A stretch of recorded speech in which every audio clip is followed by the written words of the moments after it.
Eh bien bonjour à toutes, bonjour à tous, bienvenue dans le second épisode de ce premier essai expérimental entre podcast et vidéo. Je sais, c'est pas clair, excusez-moi. Je fais au mieux avec le temps que j'ai. Autour d'une réflexion centrée sur la fin d'Obi-Wan Kenobi, la série sortie sur Disney+, il y a maintenant 2 mois, 3 mois, je sais plus. Il y a quelques mois. J'ai quand même structuré mon sujet, donc je vous conseille d'aller voir la première partie dont le lien s'affiche sur l'écran pour bien comprendre le fil de mon analyse. On est parti. Allez, on continue avec un argument qui est plus délicat à expliquer, mais en même temps, moi qui me paraissait juste évident jusque-là. Je vous avoue que je suis perplexe. C'est la voie du Jedi de ne pas tuer un adversaire désarmé. Vous savez, si j'étais un Sith dans le Star Wars qu'on voit là, dès que l'affrontement il devient un peu compliqué, je pense que je simule une petite crampe et je lâche mon arme. Ah bah voilà, eh bah je l'ai bien eu hein. Ah bah il y avait chat perché, quand t'es perché on peut pas t'attraper, bah maintenant t'as méchant désarmé, bah si t'es désarmé, bah pouce, Joker, Uno, Milborn, tout ce que tu veux, tu peux plus rien faire. Je crois que niveau simplisme, pour défendre ce final qui pue, oh, c'est le meilleur. Alors oui, je sais, les Jedi évitent de tuer quand c'est possible. Rappelez-vous bien du quand c'est possible. Oui, les Jedi utilisent leur sabre laser et la force pour la défense, mais jamais pour l'attaque. Oui, oui, mais on peut aussi réfléchir 2 minutes, parce que même dans Star Wars, la vie, c'est pas si binaire. Non, non, attendez, vous savez quoi? Avant de réfléchir, on va faire quelques citations. Destroy the Sith. We must. Donc quand il dit détruire, Yoda, là, c'est quoi? C'est mettre de bas Sidious et Vador, leur dire de pas recommencer. Indice dans la réplique suivante. Send me to kill the Emperor. I will not kill Anakin. Et oui, si les Jedi ils ont des sabres laser et pas des épées en mousse, il y a une raison, on continue. I can't do it, Ben. You cannot escape your destiny. You must face Darth Vader again. I can't kill my own father. On remarquera bien ici qu'Obi-Wan ne reprend pas Luke en mode de waouh, sois pas si intense, faut pas le tuer, tu lui mets juste une petite rouste et après tu t'en vas, sinon c'est pas bien, on est quand même des gens moraux. Parfois, pour défendre la paix, les Jedi n'ont pas la douce alternative de pouvoir préserver la vie de l'autre. Soit par un concours de circonstances qui ne permet pas de le maîtriser sans le tuer, exemple, Obi-Wan Kenobi contre le général Grievous, Mace Windu contre Jango Fett, Obi-Wan contre Dark Maul. Tiens, au passage, des Stormtroopers, là, il aurait pas pu juste les assommer et les laisser inconscients? Si, bah c'est possible, hein. Juste une claque, ça suffit. Les seigneurs Sith, généralement, ça donne souvent des combats à mort. Car, Only a Sith deals in absolutes. en gros, on a tous compris le sens de la phrase, vu la nature des Sith, quand tu en affrontes un, si tu n'as pas les institutions avec toi et les moyens de le contenir, tu sais qu'il s'arrêtera jamais. Il sera toujours une menace et luttera jusqu'à son dernier souffle. Et qu'il y a plein de gens qui vont en souffrir. Et ça, c'est une chose à bien se rappeler. Le rôle du Jedi, c'est de protéger. Donc s'il doit tuer une personne néfaste pour en sauver des milliers, il le fera. Être désarmé, les gars, c'est pas juste littéral. Ça veut surtout aussi dire, sans aucun moyen de nuire aujourd'hui ou demain. Et tant qu'on frappe sans colère, mais avec une intention de défendre, ce qui n'est pas le cas par exemple de Luke avec Palpatine, qui se retient parce qu'il sait qu'il agit avec haine, Obi-Wan n'est pas sous l'emprise du côté obscur ici, donc ça ne le concerne pas. Et en plus, t'as l'autre en face, il s'avance en lui disant « je vais t'anéantir », donc il est pas du tout en mode « je me rends ». Donc franchement, tu peux y aller en vrai. Hein. C'est pour ça que Obi-Wan dit « Whether he dies or I do, this ends today. Et il dit même I will do what I must. « mais où tu vas ?» Hello there.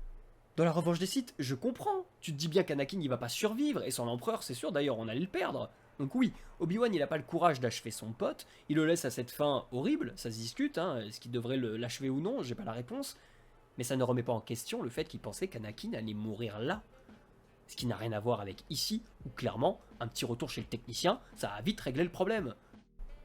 Si vous voulez approfondir la thématique du Jedi entièrement pacifiste, qui refuse de prendre toute vie, qui refuse de combattre, une sorte de Gandhi de l'espace qui s'en remet à autre chose qu'un affrontement direct, c'est possible, hein. Ça peut même créer des enjeux intéressants. Mais il faut pas lui mettre un sabre laser dans les mains. Faut pas le montrer engageant un combat, puis finalement ne pas aller jusqu'au bout. Obi-Wan il s'en sert de son sabre laser plus tard, il se bat face aux menaces, son écriture n'a aucun sens ici. Conclusion, les Jedi doivent parfois achever un adversaire, à la limite l'arrêter, mais en aucun cas on le laisse faire sa vie après l'avoir battu. Ça ne rejoint pas vraiment la mission de défenseur de la paix. Bon, on a le dernier argument qui défend cet acte, tout aussi absurde que les autres. Hein, Vador est inutile, le tuer ne changerait rien. Waouh. Ouais. Bah, y en a qui pensent que c'est pas grave de pas tuer Vador parce que ça changerait rien. Écoutez, il y a des gens qui aimeraient vous remercier.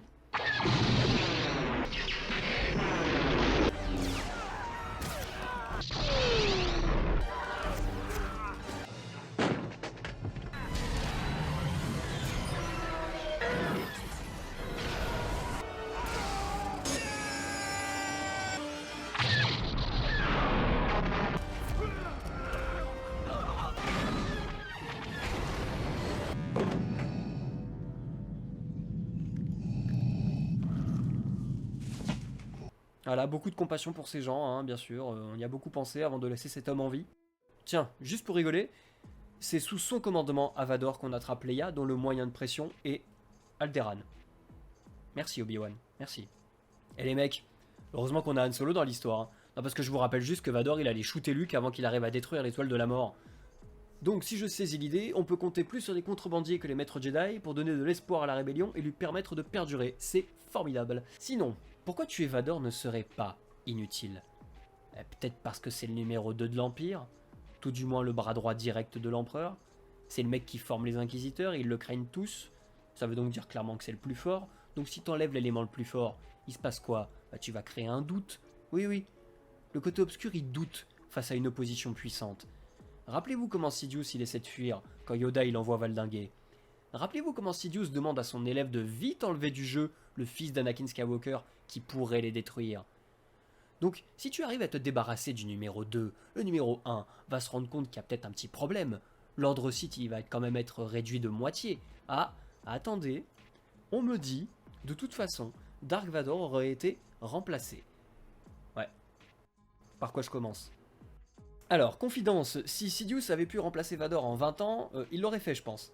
Si Vador c'est à ce point une buse, je vois pas pourquoi il le garde. Vous croyez quoi? Qu'il va prendre un de ces chiens d'inquisiteur là comme apprenti, mais s'il voulait le faire, il l'aurait déjà fait. Donc ce que je veux dire, c'est que si en 20 ans le type il est toujours en poste, c'est qu'on n'a pas trouvé mieux et que son remplaçant serait probablement moins dangereux, moins problématique, ferait moins de morts, etc. etc. Et puis c'est quoi cette logique là de toute façon? Ah bah non les gars, à part régler ce problème, on va en avoir un autre après. Bah oui, bah voilà. C'est les chevaliers Jedi modernes, c'est les fonctionnaires de la Force. Je sais plus comment les appeler. Allez, une petite citation. Stop, they must be. On this all depends. Les arrêter, lui et Vador, pour que tout rentre dans l'ordre. Détruire les Sith, donc au passage. On y revient. Donc on a bien un Obi-Wan qui a eu l'occasion en or de porter un coup sérieux à l'ordre Sith, et il l'a pas fait. Car c'est un grand Jedi qui a un cœur.